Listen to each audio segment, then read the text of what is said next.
Bonjour et bienvenue sur cette chaîne dédiée au concours de la fonction publique. Alors aujourd'hui, je me suis posé une question et j'ai posé des questions à ChatGPT. Est-ce que ChatGPT pourrait réussir un concours? Et plus précisément, est-ce qu'il pourrait réussir l'épreuve phare des concours qui est la note de synthèse? Eh bien, j'ai des réponses, je vais te les donner et surtout, on se posera la question ensuite de savoir à quoi peut te servir ChatGPT pour te préparer au concours. Mais d'abord, est-ce que ChatGPT pourrait réussir un concours?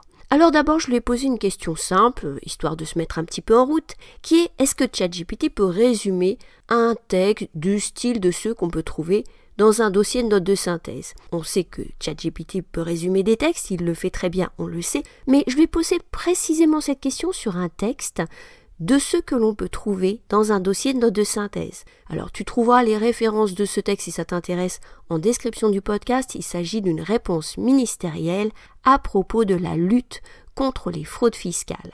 Eh bien, ChatGPT se débrouille pas mal du tout.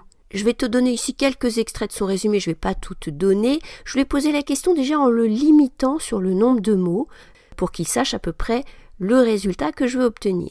Eh bien, sur ce texte, sur la lutte fiscale, la première phrase, il ne me l'a pas résumée en fait, mais il a raison. Car cette prochaine phrase n'est pas à résumer, elle est importante, tout est important. On y trouve les enjeux de la lutte contre la fraude aux finances publiques. Simplement, il va s'amuser à reformuler. Alors, reformuler, si tu es habitué à cette chaîne et que tu as déjà vu d'autres vidéos sur les notes de synthèse, tu sais que c'est pas trop mon truc, mais c'est vrai que ça peut servir parce qu'il y a des correcteurs qui aiment beaucoup la reformulation. Eh bien, ChatGPT reformule beaucoup. Au lieu de mettre rétablir la confiance, il va mettre restaurer la confiance, mais parfois il se prend un peu les pieds dans le tapis. Parce que quand il parle d'efficacité des finances publiques au lieu d'efficacité de la puissance publique, ça ne veut quand même pas dire exactement la même chose. Enfin, il se débrouille pas mal et surtout, quand il arrive sur des phrases un peu plus longues, là, il va vraiment faire des résumés. On a par exemple ici un paragraphe qui précise les moyens utilisés par la Direction générale des finances publiques pour cibler ces contrôles. Eh bien, il va non seulement faire un résumé efficace, mais en plus, il va donner un nom à ces techniques statistiques ou d'apprentissage automatique que l'original de la réponse ministérielle citait, en lui donnant donc le nom d'intelligence artificielle. Tu me diras, en intelligence artificielle, eh bien, il s'y connaît.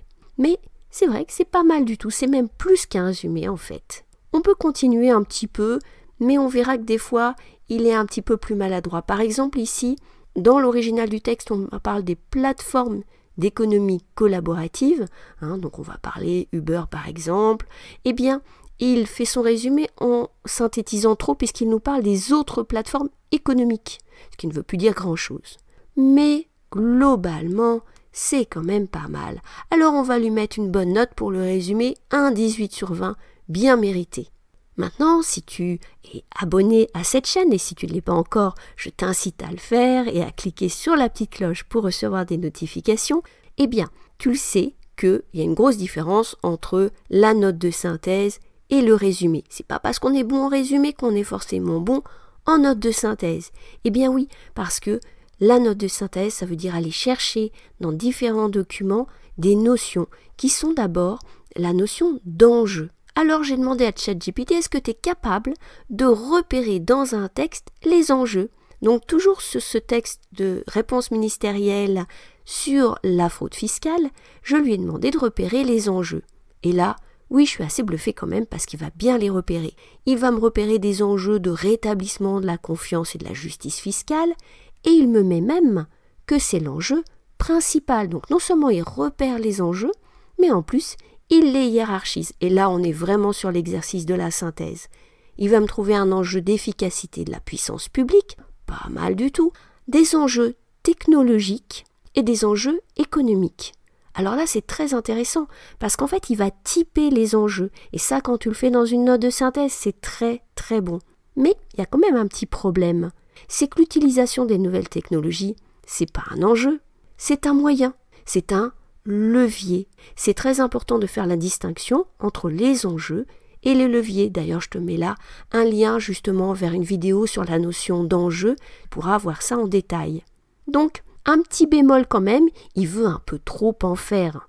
Pas la peine de tout mettre dans les enjeux, il faut bien faire la distinction entre les enjeux et les leviers. Allez, on va lui mettre 14 sur 20 quand même, et tu trouveras tout le détail de sa réponse en description du podcast parce que tu verras qu'il a trouvé encore plein d'autres enjeux. Et enfin, donc, je lui ai posé assez logiquement la question sur les leviers, les moyens de l'action publique. Et là aussi, il est pas mal du tout. Il va me trouver des leviers technologiques, d'analyse des données et d'intelligence artificielle, un levier de coopération. Quand on parle de partenariat interadministratif, on pourrait dire un levier organisationnel, pourquoi pas. Et un levier réglementaire sur l'adaptation des règles fiscales. Tout ça n'est pas dans le document, cette typologie technologique de coopération et réglementaire n'est pas dans le document. Mais quand tu fais une note de synthèse, c'est bien ce que l'on te demande, c'est-à-dire de classer en fait les idées selon certaines typologies qui permettent à ton lecteur de s'y retrouver plus facilement. Alors là, je lui mets un joli 16 sur 20 sur les leviers, c'est pas mal du tout. Maintenant, ChatGPT, on le voit, il est capable de repérer dans des documents des informations et pas seulement de les résumer. Donc c'est intéressant, c'est pas non plus l'exercice complet qu'on te demande, puisque dans une note de synthèse, tu vas te retrouver avec une dizaine de documents, tu vas faire des liens entre plusieurs documents, etc. Mais on est quand même sur une étape essentielle du travail de la note de synthèse. Donc bravo ChatGPT. Maintenant, est-ce qu'il peut être utile? Eh bien, je dirais que rien qu'en faisant ce petit exercice, tu vois, avec un petit texte qui prenait à peu près 2 pages, de le mettre sur ChatGPT, de lui poser cette question sur les enjeux et les leviers, eh bien, tu vois du vocabulaire parce qu'il reformule beaucoup, parce qu'il a ingurgité des centaines, des milliers, je ne sais pas, de pages de rapports publics par exemple, de notes administratives qu'il a pu choper sur Internet. Donc, énormément d'informations qui lui ont donné une palette de vocabulaire administratif, si on peut dire, en tout cas, de vocabulaire utile pour écrire une note issue de l'administration, donc une note de synthèse telle qu'on te la demande au concours. Et donc, cette palette de vocabulaire, elle peut t'aider justement à trouver des synonymes, essayer de trouver le terme juste surtout pour exprimer ton idée. Donc déjà, pourquoi pas l'utiliser pour travailler un peu le vocabulaire. Et on l'a vu, il te permet aussi de travailler sur ces moments très importants qui est de donner un qualificatif aux informations, non pas pour faire joli, mais pour les classer de façon très logique, les rassembler sous certaines étiquettes. Si tu suis les formations que je propose pour préparer la note de synthèse, tu sais que j'insiste énormément sur cette façon d'attribuer des étiquettes.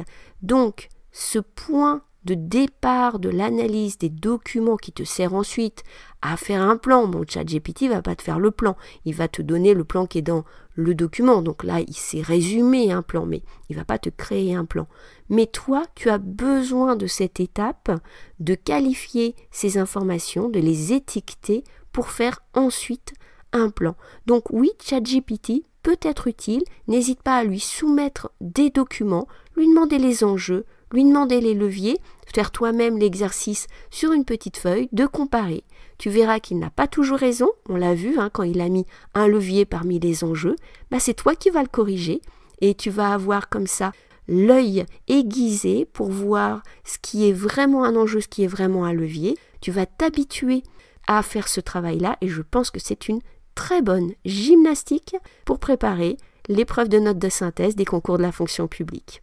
J'espère que cette vidéo t'a intéressé.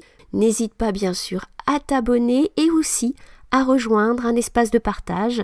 C'est sur Slack, c'est entièrement gratuit et tu y retrouveras des conseils pour préparer les concours de la fonction publique. Je te mets une petite vidéo à la fin là pour te montrer comment t'enregistrer. Tu verras, c'est tout simple.